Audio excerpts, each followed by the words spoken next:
नमस्कार, आप देख रहे हैं डेली 24 भारत। आपके साथ मैं हूं विदुषी मिश्रा। चलिए शुरू करते हैं यूपी की बड़ी खबरों से। उत्तर प्रदेश सरकार समाज के सबसे पिछड़े वर्गों को विकास की मुख्य धारा में लाने के लिए लगातार प्रयास कर रही है। इसी कड़ी में रविवार को पूरे प्रदेश में विमुक्त जाति दिवस मनाया गया। कार्यक्रम में मुख्यमंत्री योगी आदित्यनाथ ने स्पष्ट किया कि उनकी सरकार का विजन है इन समुदायों को शिक्षा, आवास और आजीविका से जोड़कर आत्मनिर्भर बनाना। सीएम योगी ने कहा कि सबका साथ, सबका विकास, सबका विश्वास के मूल मंत्र के तहत विमुक्त और घुमंतु जातियों का सामाजिक आर्थिक उत्थान सरकार की प्राथमिकता है। उत्तर प्रदेश में 59 विमुक्त और 29 घुमंतु जातियां हैं। इसमें नट, बंजारा, बावरी, सांसी, कंजर और कालवेलिया जैसे समूह शामिल हैं, जो अधिकतर भूमिहीन या मजदूरी पर जीवन यापन करते हैं। सरकार ने शिक्षा के क्षेत्र में 9 जयप्रकाश नारायण सर्वोदय विद्यालय, 2 आवासीय विद्यालय और 101 आश्रम पद्धति के स्कूल शुरू किए हैं। छात्रावासों में बच्चों को मुफ्त भोजन, किताबें और स्कूल ड्रेस की व्यवस्था की गई है। वहीं आवास और भूमि वितरण में भी सरकार ने कदम बढ़ाए हैं। कानपुर, लखीमपुरी खीरी और मुरादाबाद में आवास और कृषि योग्य जमीन के पट्टे आवंटित किए गए हैं। स्पष्ट है कि योगी सरकार का फोकस अब उन समुदाय पर है जिन्हें दशकों से समाज और विकास की मुख्यधारा से दूर रखा गया था। और आज मैं यहां पर असीम अरुण जी से कहूंगा कि इन जो जातियां अभी वंचित रह गई हैं, सुविधाओं से वंचित हैं, उनके लिए जमीन के पट्टे मिले, उनके लिए मकान की सुविधा हो। जैसे हम लोगों ने अन्य जातियों को आच्छादित करना प्रारंभ किया, सेचुरेशन के लक्ष्य को प्राप्त किया है, ऐसे ही यहां पर प्रदेश में एक घुमंतु जातियों का बोर्ड बनाने की आवश्यकता है। उनको बनवाइए। उसको बनाने के साथ ही इन जातियों को, अगर ये जातियां एक जगह, जिसमें सपेरा भी है, सपेरा भी है, यहां है सपेरा, देखो सपेरा भी सब है, हां सबको करेंगे। सपेरा होंगे, जोगी समुदाय के भी होंगे, हैं कि नहीं है? देखो बंजारा मैंने कहा है, बंजारा, नट, कंजर, ये सभी को एक बनवा करके और इन सभी के लिए जमीन के पट्टे, मकान, ये लोग वहां बैठे, इनके लिए कॉलोनी बनाएंगे, मकान की कॉलोनी बन सके।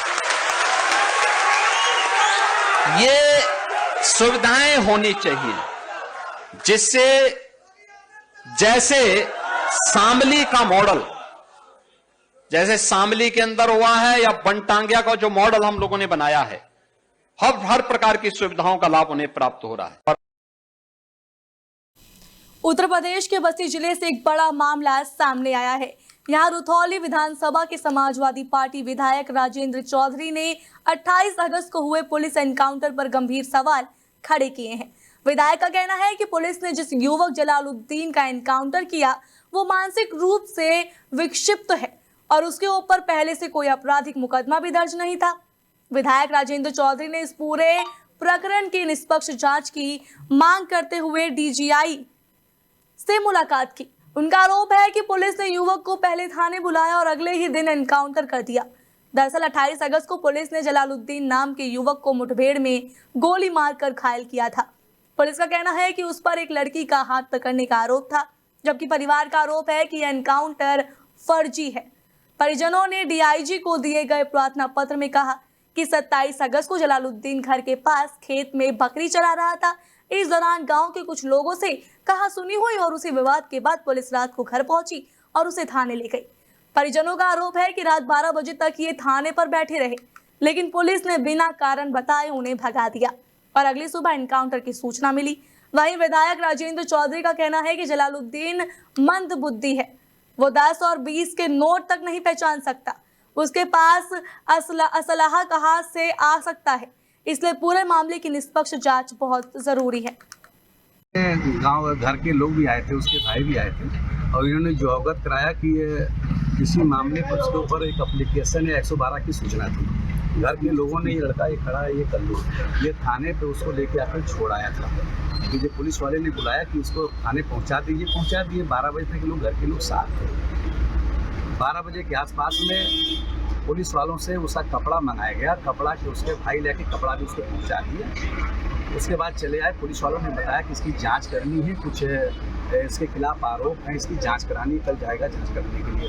ये लोग घर पे आए। सवेरे पता चलता है कि उसका एनकाउंटर हो गया। जबकि वो मैं गांव पे गया था, मेरी जानकारी जितनी सी है कि वो मंदबुद्धि का है, अर्धविक्षिप्त है, और वो इस तरीके से किसी मामले में तो न कोई अपराधी है न कोई चीज़ है। लेकिन ये चीज़ें जो हुई है इसको मैंने कहा गया हिसाब से कि संज्ञान में आप लीजिए। अगर इसमें कहीं कहीं अगर अनजस्टिस हुआ है तो इसको उचित करें। गाँव घर के लोग भी आए थे, उसके भाई भी आए थे। गोरखपुर से बड़ी खबर। भाजपा विधायक महेंद्र पाल सिंह के छोटे भाई भोलेंद्र पाल सिंह लगातार कानूनी शिकंजा कस रहा है। पिछले 3 दिनों में अलग अलग थानों में 5 FIR दर्ज हो चुकी है। दरअसल भोलेंद्र पाल सिंह ने फेसबुक पर मुख्यमंत्री योगी आदित्यनाथ और अन्य नेताओं पर अभद्र टिप्पणी कर दी थी। पोस्ट वायरल होने के बाद विभिन्न थानों में शिकायतें दर्ज होनी शुरू हो गई। सिर्फ सोशल मीडिया पोस्ट ही नहीं, अवैध शराब और ईंट भट्टे के मामले में भी उनके खिलाफ कार्रवाई हुई है।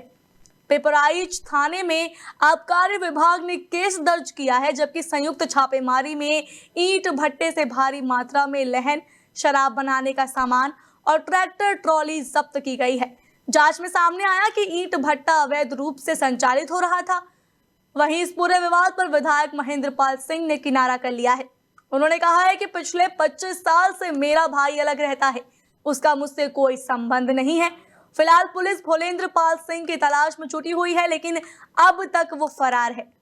विधायक जी, आपके भाई के ऊपर आरोप लग रहा है कि मुख्यमंत्री योगी आदित्यनाथ ओएसडी और विधायक पर अवैध टिप्पणी की, इसको लेकर विभिन्न थानों में मुकदमा हो गया। क्या कहना चाहेंगे आपकी नाराजगी? देखिए, आरोप नहीं, उसने ये गलत काम किया है। और सबसे पहले तो मैं आप सबके चैनल के माध्यम से मैं अपने उत्तर प्रदेश के सबसे लोकप्रिय मुख्यमंत्री, भारत के भी सबसे लोकप्रिय मुख्यमंत्री और हम सबके अभिभावक माननीय मुख्यमंत्री जी से और ओएसडी जो बल्लू राय जी हैं, विधायक जी हैं, सबसे भोलेंद्र सिंह ने जो कृत्य किया है वो अक्षम्य है। वो बहुत ही गलत मानसिकता को दर्शाता है। ऐसे किए हुए कृत्यों के लिए मैं माननीय मुख्यमंत्री जी से और सभी लोगों से मैं माफ़ी मांगता हूं। विधायक जी, आपके भाई के ऊपर कानपुर देहात से इस वक्त की सबसे बड़ी खबर।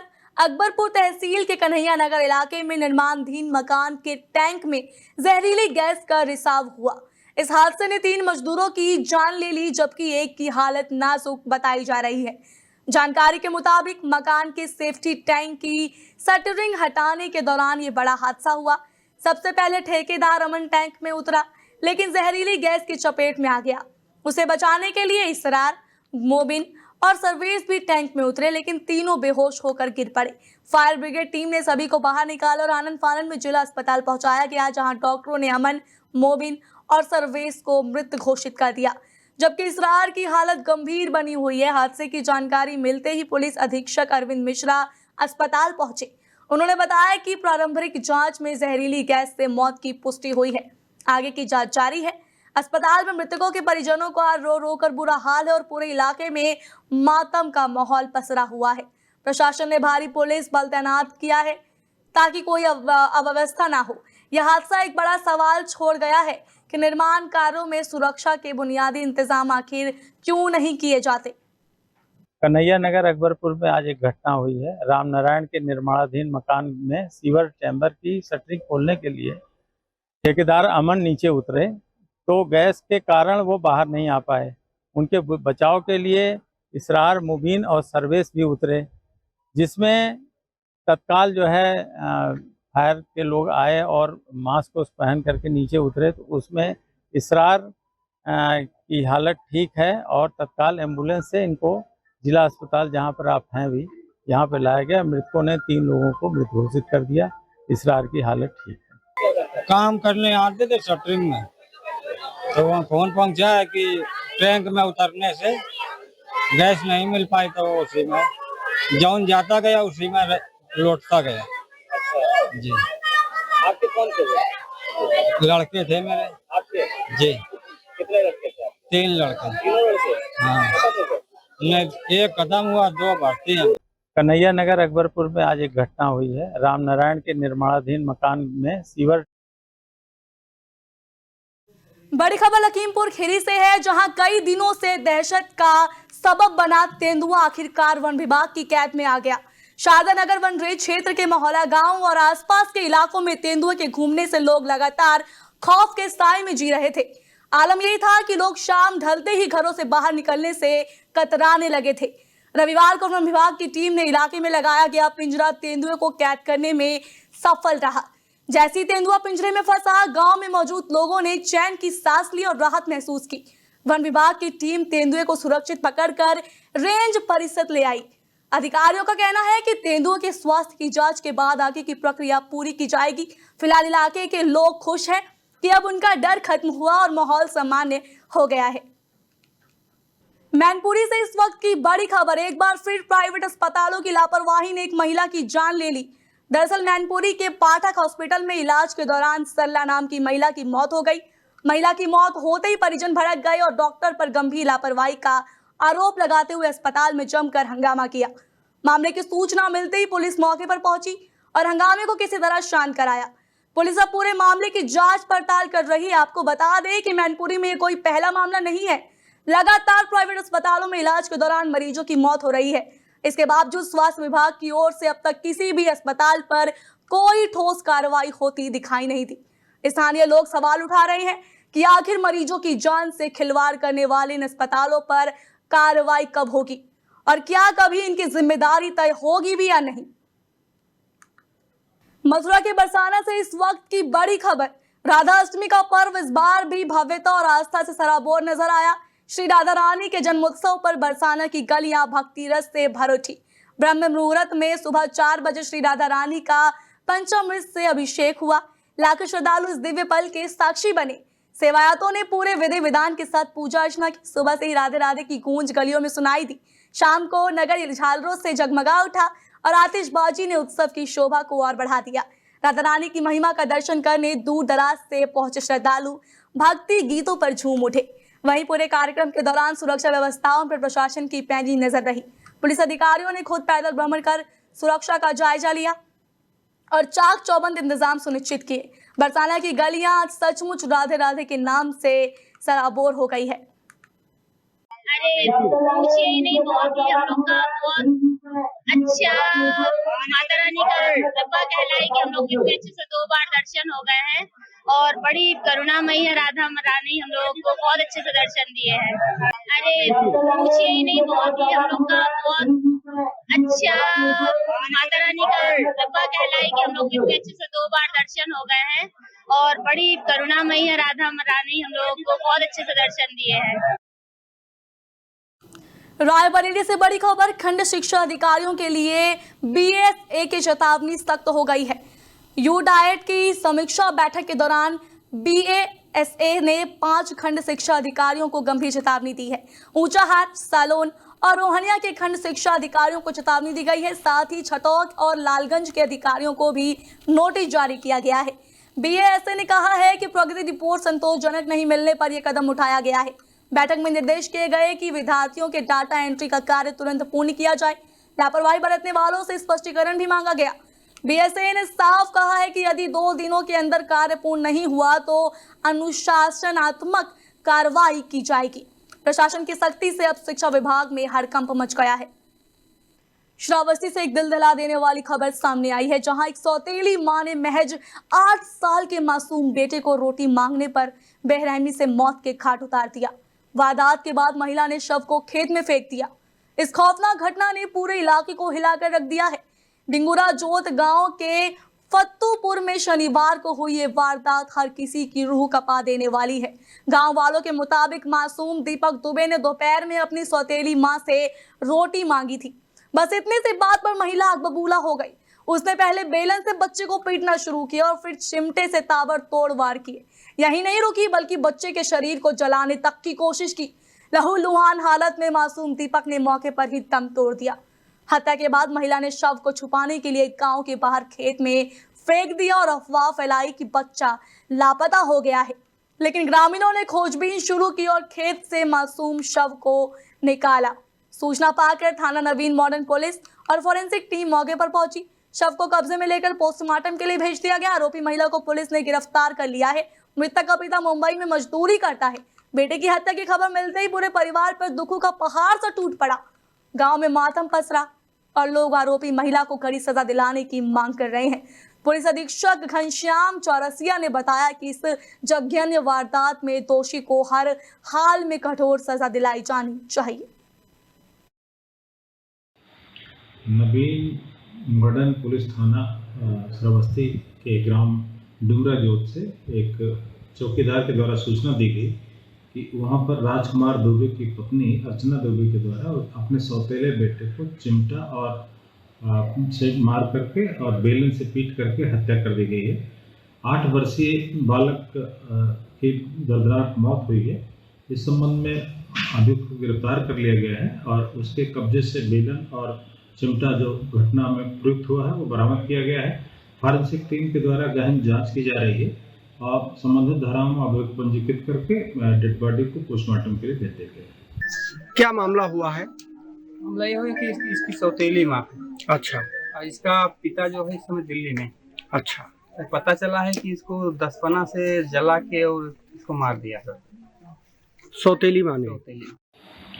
नवीन मॉडर्न पुलिस थाना श्रावस्ती के ग्राम डुमरा जोत से एक चौकीदार के द्वारा सूचना दी गई कि वहां पर राजकुमार दुबे की पत्नी अर्चना दुबे के द्वारा अपने सौतेले बेटे को चिमटा और से मार करके और बेलन से पीट करके हत्या कर दी गई है। 8 वर्षीय बालक की दर्दनाक मौत हुई है। इस संबंध में अभियुक्त को गिरफ्तार कर लिया गया है और उसके कब्जे से बेलन और चिमटा जो घटना में प्रयुक्त हुआ है वो बरामद किया गया है। फॉरेंसिक टीम के द्वारा गहन जांच की जा रही है और संबंधित धाराओं में अभियुक्त पंजीकृत करके डेड बॉडी को पोस्टमार्टम के लिए भेज दिया गया है। क्या मामला हुआ है? मामला ये है कि इसकी सौतेली माँ है। अच्छा। और इसका पिता जो है इस समय दिल्ली में। अच्छा। तो पता चला है कि इसको दसपना से जला के और इसको मार दिया है सौतेली माँ ने। नवीन मॉडर्न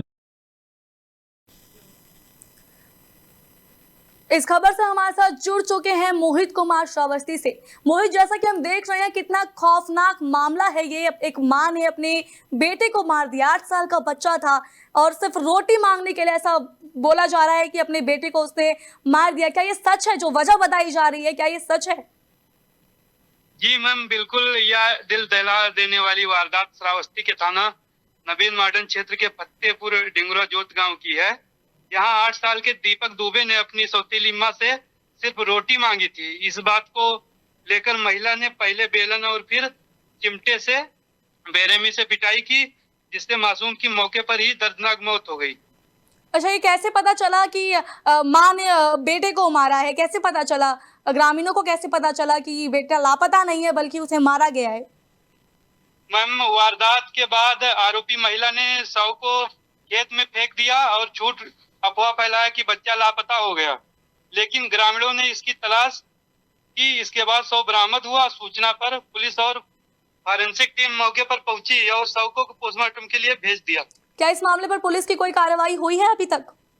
जी मैम, वहीं एसपी श्रावस्ती घनश्याम चौरसिया का कहना है कि इस वारदात में आरोपी महिला को गिरफ्तार कर लिया गया है। जी, आपका बहुत बहुत शुक्रिया से तमाम खबर हमें जानकारी देने के लिए। आपसे आपका बहुत बहुत धन्यवाद।